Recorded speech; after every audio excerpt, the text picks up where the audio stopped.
On October 9, 1996, a 12-year-old boy reached over the wall at Yankee Stadium and stole a playoff game. His name was Jeffrey Maier. He was in the 8th grade, a little leaguer from Old Tappan, New Jersey. He had a baseball glove, a front row seat in right field, and absolutely no idea he was about to bend the course of a pennant race with one reach of his arm. By the end of the night, he'd be on the front page of every tabloid in New York. By the end of the month, the team he helped would be world champions. And decades later, umpires and fans in two cities would still be arguing about what his glove really did. This is how a child changed baseball.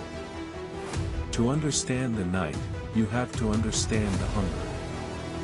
The New York Yankees, the most decorated franchise in American sports, had not won a World Series since 1978. 18 years. For a team that measured itself in championships, it was an ice age. A generation of kids in the Bronx grew up hearing about Mantle and Maris and Reggie, and watching a club that could not get back to the mountaintop.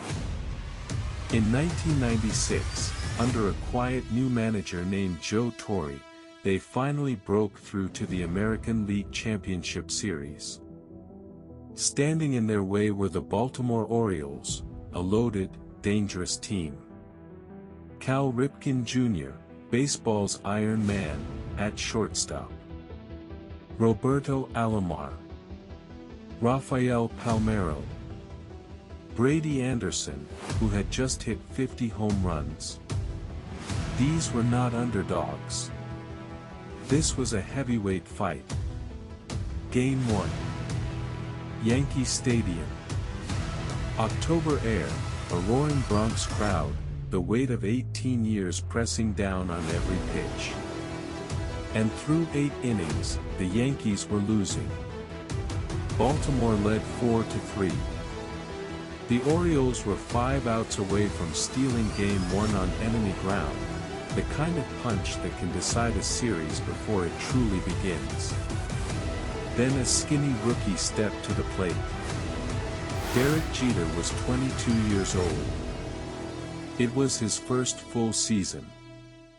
Nobody yet called him the captain. Nobody yet spoke of him in the same breath as the Immortals.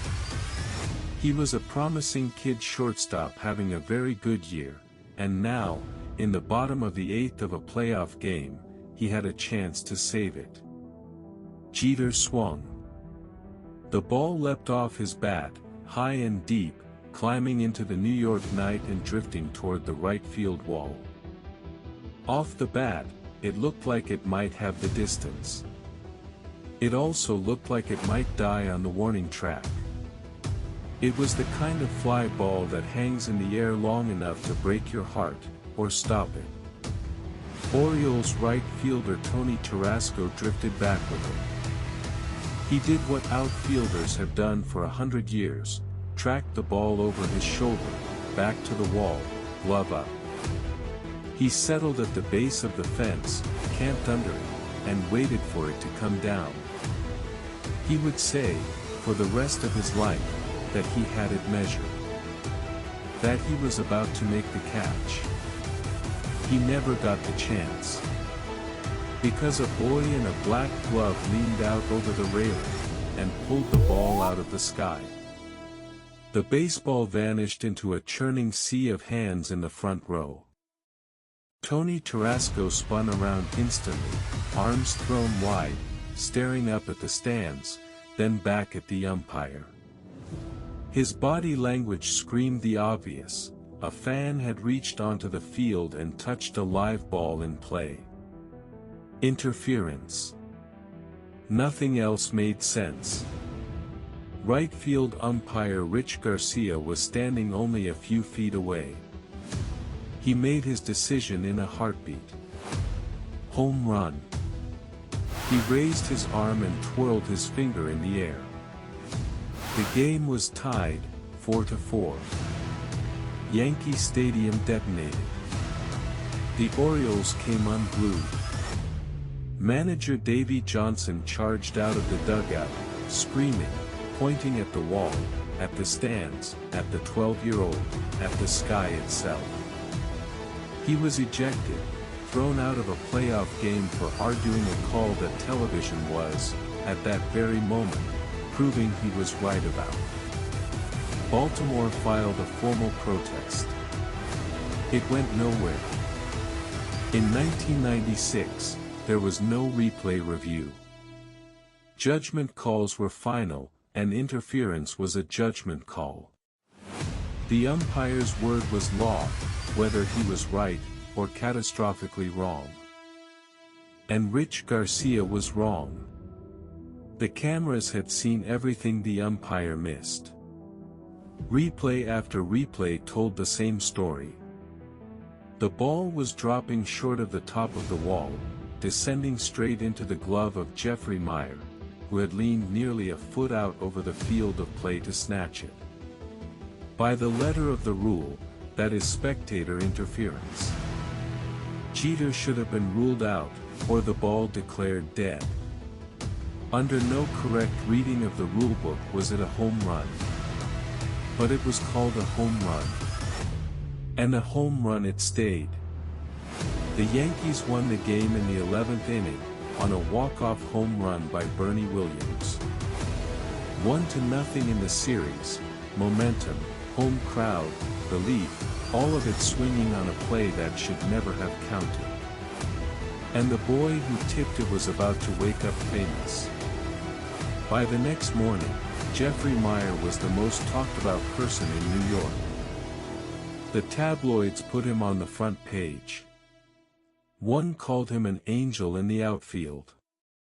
He was rushed onto morning television, handed premium seats behind the dugout, and celebrated like a folk hero in a city desperate for a champion. He had done nothing that 1,000 other kids in that section wouldn't have done. He saw a baseball coming and he reached for it. But that reach had tilted a championship series. Rich Garcia watched the replays too. And to his credit, he owned part of it. He admitted the boy had reached over the wall and touched the ball. But he held firm on one stubborn point. He insisted Tarasco might not have caught it anyway. Orioles fans have never forgiven him for that sentence. Tony Tarasco has never wavered. The ball was his, and it was stolen. The truth is, we will never know. That is the cruelty buried inside the whole thing. The one tool that could have settled it forever, a replay, a second look, a camera angle, existed in every living room in America that night. Tens of millions of people saw it in slow motion. The only man who wasn't allowed to look was the one whose call decided the game. The Yankees closed out the Orioles in 5 games. Then they went to the World Series, fell behind the Atlanta Braves 2-0, and stormed back to win it in 6. Their first title in 18 years. For manager Joe Torre, it was deliverance.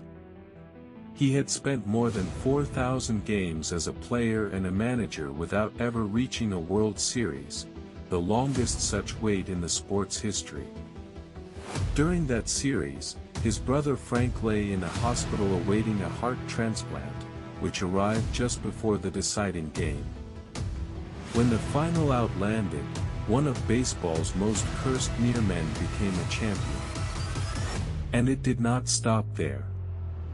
That championship lit the fuse on a dynasty, for World Series titles in 5 seasons, the greatest Yankees run since the age of Mantle and Ford. Derek Jeter became a legend, 5 rings, 3,000 hits, a first-ballot Hall of Famer, the beating heart of it all. And the very first signature moment of his October legend was a home run he didn't quite hit. A ball a school kid finished for him. There's an irony history loves here. Jeffrey Maier grew up to become a genuinely good ballplayer. He went on to play at Wesleyan University, and became the school's all-time hits leader. The kid who caught the most famous fly ball in New York could actually play. Baltimore, meanwhile, would wander in the wilderness for years, the pennant slipping away in the hands of a child in the front row. So why does one blown call, in one October game, still echo decades later? Because it forced baseball to confront a truth it had spent a century avoiding: the human eye is not enough. For generations, the umpire's judgment was sacred. Final. Unquestionable. Human error, the old-timers insisted, was part of the charm of the game, the same as a bad hop or a gust of wind. The Maier play detonated that idea on the sport's biggest stage. Millions watched the correct call appear in crystal-clear slow motion while the game insisted nothing had gone wrong. You cannot unsee that. A whole country already had.